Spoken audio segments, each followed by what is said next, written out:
Ja, det er mig, selveste julemanden. Sig mig, min ven, har du været en artig drage i år? Det glæder mig, du er så ærlig. Men du kan rette op på det, hvis du vil hjælpe mig med en lille ting. Jo, nu skal du høre.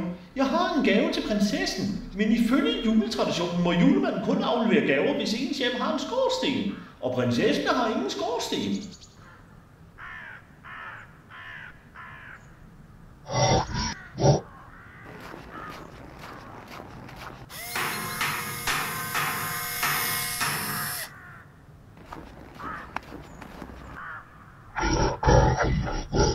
Tusind tak, min ven. Du er en venlig drage. Værsgo, her er en lille julegave før juleaften. Og glædelig jul til dig, min ven.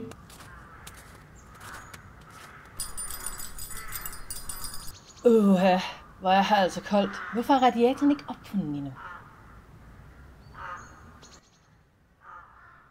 En pejs. Den var der ikke før. Nå, pyt.